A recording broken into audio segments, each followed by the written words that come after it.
welcome to the first reading of Mia Mayhem Learns to Fly. This is book number 2, and this is one of our Otter book series. Some teachers read book number 1, so I'm starting with 2. You don't need to read them in order. So we'll discover a little bit about Mia Mayhem and learning to fly. There she is with her friends. Chapter 1. In the doghouse. Most cats like to lay in the sun or scratch at things or take naps, but not my cat. Chaos is her name and chaos is her game. On a typical afternoon, she'll excitedly zoom around the kitchen, knock over a honey bottle, and then land right in the middle of it. And as you can see, that's exactly what happened. Oopsie daisy. Let's follow the flips and stuff. Oops, oops, right in the middle of things. Chaos doesn't really mean to cause trouble. And I should know, I have a bit of a reputation for causing chaos and mayhem myself. Or I should probably explain before I go on. Allow me to introduce myself. My name is Mia Macaroni. During the day, I attend normal elementary school, but as soon as the school bell rings, I'm Mia Mayhem, the world's newest superhero. For real. Yours truly has superpowers. And guess what? I'm going to learn how to fly. So there she is at school. Bring! That's the bell. And there she turns into her superhero. And that means when regular school ends, I head straight to the program for in-training superheroes, aka the pits. But today my flying class was starting late, so I ran home to make a honey and peanut butter sandwich. Sounds like a great idea, right? I thought so too, but as you can see, things can get pretty sticky real fast if you have a curious cat like mine. I may have superpowers, but cleaning a whole jar of honey off a crazy cat?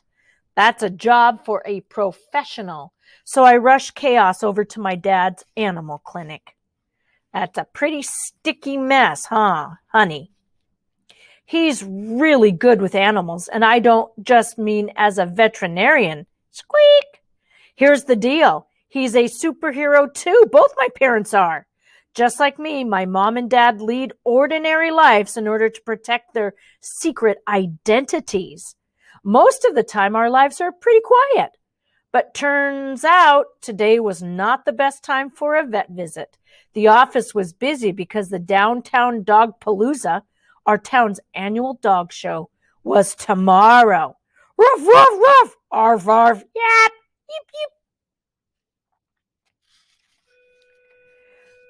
I nervously looked at the clock. I was going to be late for class, but luckily my dad cleaned up chaos in a flash.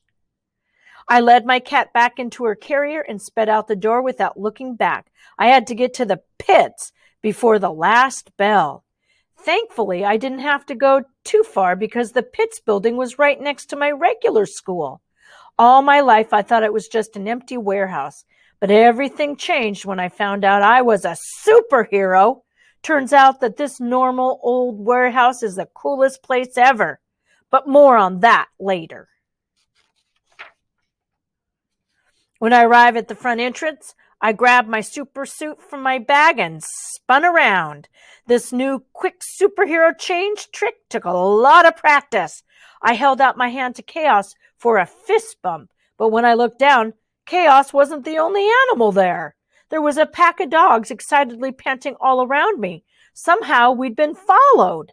I instantly regretted not making sure the door was closed after leaving the clinic. Uh-oh, they followed her. And this one goes, she spins around. Ta-da! I look around nervously. There was only one I recognized, my best friend's dog, Pax. Woof! Pax jumped on me so hard that I fell back. Pax! When I picked myself up, that's when I heard it. Thump, thump, thump. Someone was coming and I had to think fast or we would all be seen. I quickly straightened the crooked "Do not enter" sign, which opened the secret entrance to the pits, and scanned myself in.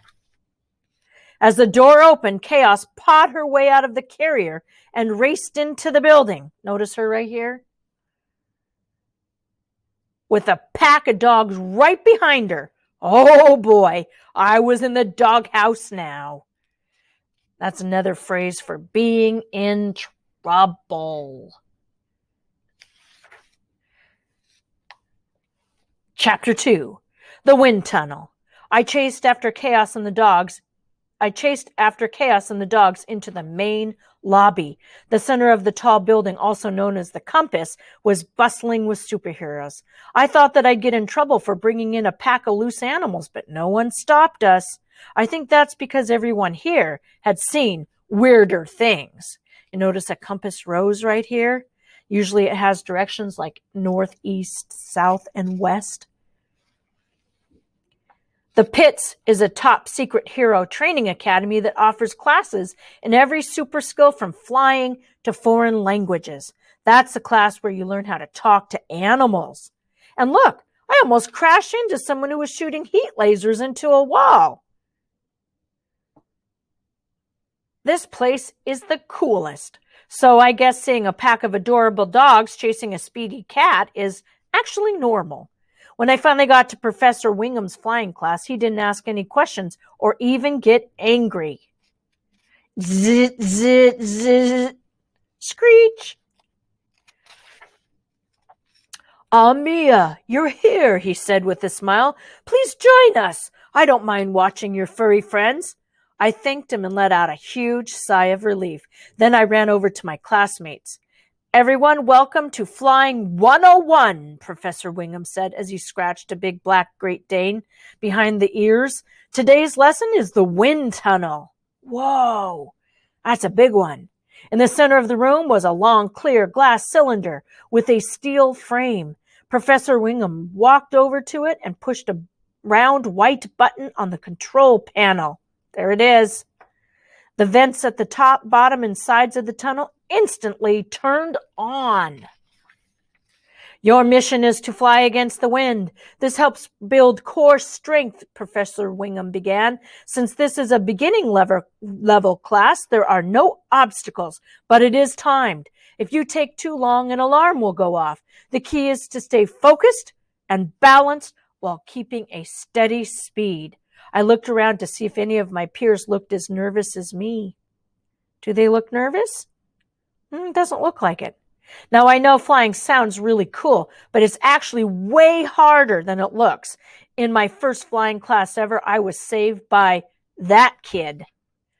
Please say hi to Penn Powers," Professor Wingham announced excitedly. "He'll be showing us how it's done."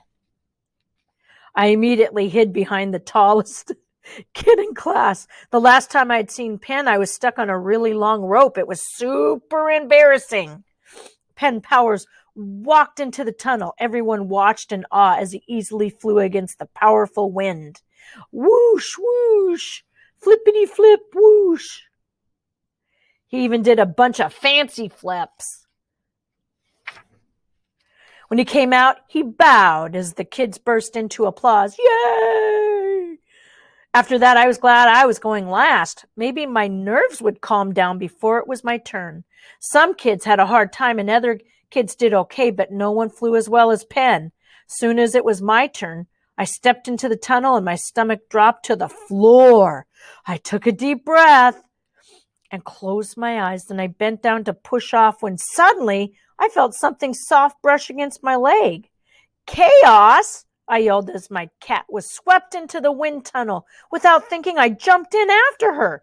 As we tumbled through the air, I wondered if this day could get any worse. And then it did, because all the dogs jumped in too. And this is where we're stopping. Look at the chaos that's happening in that wind tunnel.